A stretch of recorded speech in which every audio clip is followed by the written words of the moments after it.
Bonjour les amis, nouvelle vidéo aujourd'hui pour parler de Pierre Jovanovic, mais pas que. C'était lors d'un grand live de Dieudonné. Vous savez, Dieudo donne aujourd'hui régulièrement des lives exceptionnels qui connaissent un succès fou.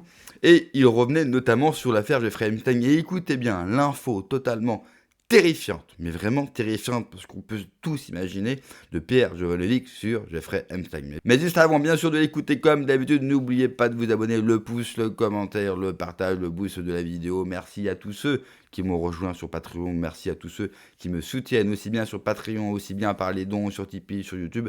C'est grâce à vous que je peux continuer, bien sûr, mon travail, et je vous en remercie. On l'écoute l'extrait et on en parle juste après. C'est-à-dire que c'est l'affaire de vos vidéos, mon pétage de plomb entre guillemets sur GPTV, et toute la pression de tous les réseaux sociaux, en fait, on fait énormément de bruit au sein même de la banque. Beaucoup d'employés, de salariés de la banque étaient absolument dégoûtés de découvrir que leur patronne était en lien avec ce proxénète complètement fou. C'est un criminel, je veux dire, qui joue au médecin.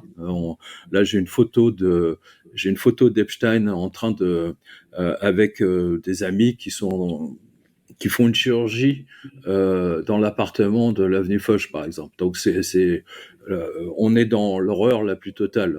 Marion connaît ça. Et figurez-vous que même Bloomberg a fait une dépêche. C'était de mémoire. Je pense que c'était vendredi. Je reviendrai dessus dans la revue de presse de ce lundi. Et Bloomberg donc disait que Ariane de Rothschild était en panique parce que les clients de la banque, je rappelle, qui a grosso modo, estimé 130 milliards de dollars ou d'euros en gestion pour les clients privés, les clients partaient. C'est-à-dire qu'ils ont dit on s'en va. Voilà, on s'en va. Vous êtes des criminels. Vous faites vous, comme l'a rappelé Idriss tout à l'heure, vous avez fait des délits d'initiés parce qu'on n'a pas assez insisté sur les délits d'initiés d'Ariane de Rothschild avec Epstein. On connaît les délits d'initiés j'en ai déjà parlé, mais je le rappelle vite fait, les délits d'initiés de Bill Gates, parce que sa fondation est obligée de publier ses comptes, mais la banque d'Ariane de Rothschild, elle, évidemment, tout ça est passé dans comment dire, sous le secret. Oui. Alors, et la deuxième information, parce que je l'avais couvert à l'époque en tant que journaliste, parce que j'étais dans l'équipe de journalistes pour couvrir l'élection celle qui va permettre à Bill Clinton d'être élu. C'est comme ça que j'avais rencontré tout à fait par hasard Nancy Pelosi. Et ce que j'ai vu effectivement, vous vous souvenez de l'affaire Levinsky? Alors pour rappel, c'était une stagiaire de la Maison Blanche, etc. Puis ils ont voulu destituer Bill Clinton. Bon, les jeunes ne se rappellent pas de ça, mais c'était un scandale absolument énorme aux États-Unis. Bill Clinton qui dit je ne connais pas cette femme. Voilà. Puis ensuite, oui, bon, finalement, je l'ai un peu tripoté, et ainsi de suite. Bref, ça a été un tel scandale, et la seule chose que Clinton a trouvé pour stopper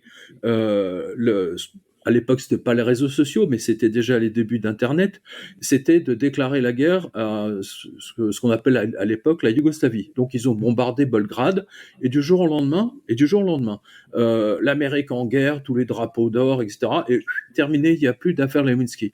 Eh bien, qu'est-ce que vous avez vu ici? Vous avez vu exactement le même procédé, c'est-à-dire avec l'affaire Epstein, la tension est devenue telle que, et manifestement, Israël fait chanter Trump de manière vraiment très très forte, et bien pour effacer l'affaire Epstein des réseaux sociaux, ils ont bombardé effectivement l'Iran. Voilà. D'ailleurs, je rappelle que Shabbat, ils sont pas censés toucher l'électricité de mémoire. Mais ça ne les a pas empêchés effectivement d'aller les bombarder un samedi. Enfin bon, donc c'est exactement la même chose. C'est-à-dire l'affaire Epstein est toujours là. C'est le socle. qui tient tout ça. Et je ne sais pas combien de temps cette guerre va durer, mais en tout cas, c'est clair que c'est pour effacer le dossier Epstein. Et juste je finis là-dessus, pour notre ami Idriss, à l'époque déjà, quand je travaillais sur le dossier Epstein et qu'on a publié le livre de Dylan Howard,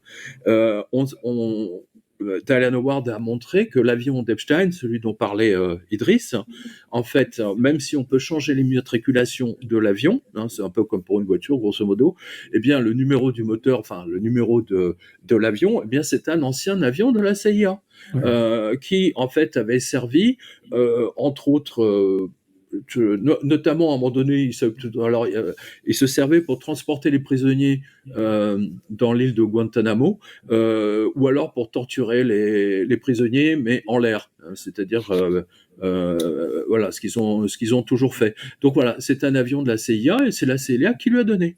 Voilà, je le rappelle. Absolument, ouais. Hein, Ouais. voilà. Si tu me permets juste une incise, Pierre, je ne veux pas monopoliser pareil. Non, mais j'ai fini.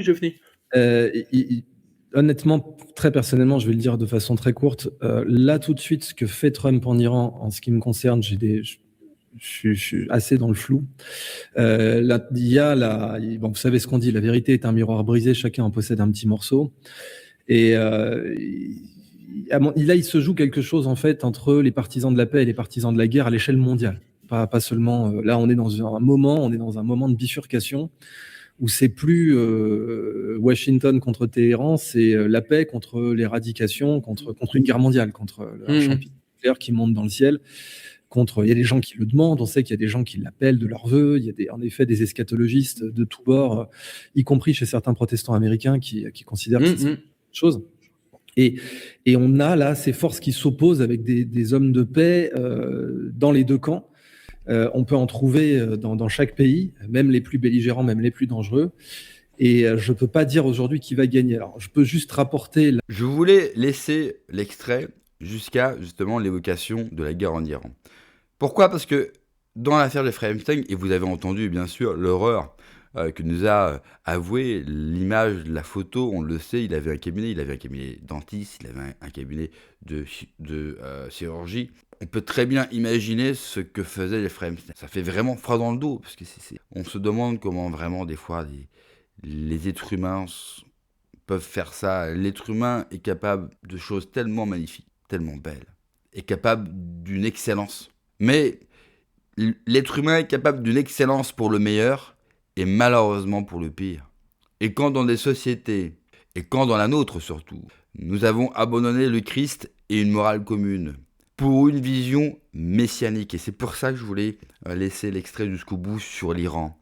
Parce que la guerre en Iran, eh bien finalement, ça a un lien indirect avec les frères Epstein. Pourquoi ? Parce qu'il le marque dans tous les documents qui ont été déclassifiés. D'ailleurs, on a appris aujourd'hui que 50 000 documents supplémentaires vont être livrés au public. Donc on a tous évidemment hâte, entre guillemets, parce qu'on n'a pas hâte de lire l'horreur, mais on doit bien sûr connaître la vérité. Eh bien, il le marque lui-même. En gros, pour résumer, il nous dit quoi ? Qu'il fait partie d'un peuple élu, la religion, le côté messianique, le fait qu'il ait le droit de faire ce qu'il fait sur ses enfants, parce que c'est sa prédestinée. Hein. On connaît aussi, bien sûr, l'idéologie néfaste de ceux qui se pensent les élus. Mais aussi bien une certaine communauté que les protestants. Vous avez sûrement dû voir l'image qui a tourné de Trump avec tous les chrétiens évangéliques, sionistes, qui prient dans le bureau ovale.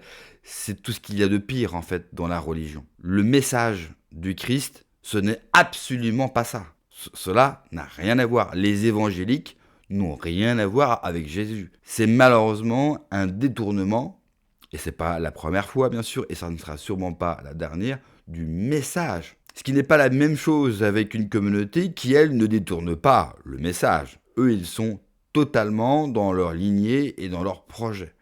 Ils n'ont pas voulu reconnaître le Christ qui, pour eux, est un charlatan et un usurpateur, et ils veulent aller au bout. Parce qu'ils veulent ce fameux troisième temple. Jeffrey Epstein en parle beaucoup. également dans les documents. On sait aussi que Jeffrey Epstein était concerné par les positions géopolitiques. On sait qu'il a aidé à plusieurs reprises l'administration américaine dans des conflits au Moyen-Orient. Dans les documents qui ont été déclassifiés, il parle de l'Iran. L'Iran, cela fait très longtemps que Israël veut se faire, l'Iran veut partir en guerre et qu'une partie, bien sûr, de l'élite américaine veut également partir en Iran, alors que c'est du suicide. Dans une vidéo que je vous ai fait hier, que vous avez pu voir, et j'espère que vous l'avez tous vu, sur le général de la Ward, eh bien, il y a un expert, il y a un second extrait que je vous ai mis d'un expert chinois qui vous montre bien la difficulté d'une guerre contre l'Iran. L'Iran, c'est pas l'Irak, hein. L'Iran, ce n'est pas un pays de pieds nickelés. L'Iran, la Perse, les Perses, c'est une des plus anciennes civilisations au monde. L'Iran, ça fait des années, depuis une dizaine d'années qu'ils se préparent. Ils savent que ça devait arriver. Et donc, ils se tiennent prêts. Ils ont la technologie et les réserves.